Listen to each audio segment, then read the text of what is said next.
Men, your value increases as you become more dangerous, not reckless, but disciplined, controlled, and hard to manipulate. Here are rules dangerous men live by. Stop imagining a future with every woman you meet. Attraction is not commitment. Stay present. Let people earn access to your long-term vision. Control your emotions before trying to control outcomes. A dangerous man is calm under pressure. He doesn't explode, beg, or chase. He observes and responds with intention.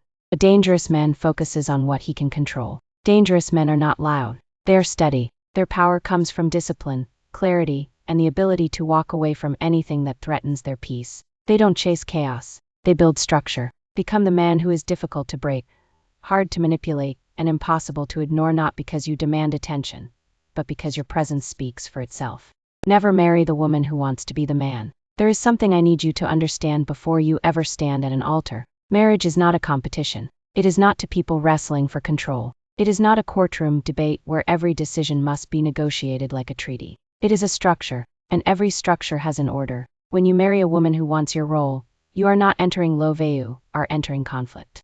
Modern dating feels like this. What can I get? What does he bring? Who's in for me? That mindset builds transactions, not relationships. If both people are calculating profit, someone will eventually feel cheated. And resentment is compound interest. The illusion of winning backfires. Yes, you can win the short game. You can get the ring, secure the lifestyle. But if he feels drained instead of valued, he may stay, but he won't invest emotionally. An emotional withdrawal is the silent divorce. A woman who speaks down to you will eventually take away your manhood. Disrespect doesn't explode overnight. It erodes. A harsh tone here, a sarcastic joke there, a public correction disguised as just being honest. And before you know it, you're not arguing anymore. You're shrinking. Mockery in public is a private funeral. She laughs at you in front of friends, calls you dramatic, says you can't handle things, turns your flaws into entertainment. Everyone laughs. You smile, but something inside you goes quiet. A man mocked by his own wife doesn't explode. He withdraws, and withdrawal is the beginning of decay.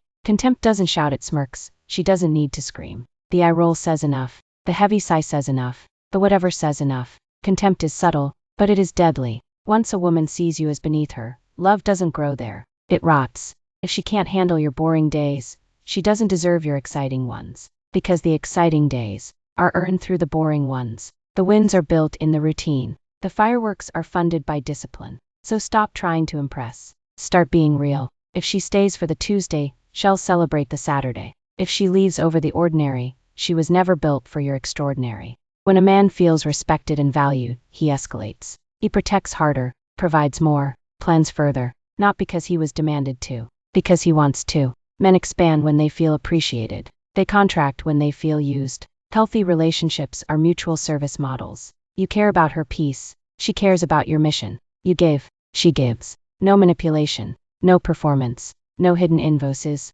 because the strongest bonds aren't built on leverage. They're built on loyalty. A woman who turns every moment into a debate will eventually drain the life out of you. Let's call it what it is. Some women don't communicate. They contest. They don't discuss. They dispute. And when every sentence becomes a sparring match, marriage stops feeling like a home and starts feeling like a courtroom. Let's break it down. You're never conversing, you're always defending. You speak. She cross-examines. You suggest. She counters. You explain. She interrupts. Nothing is simple.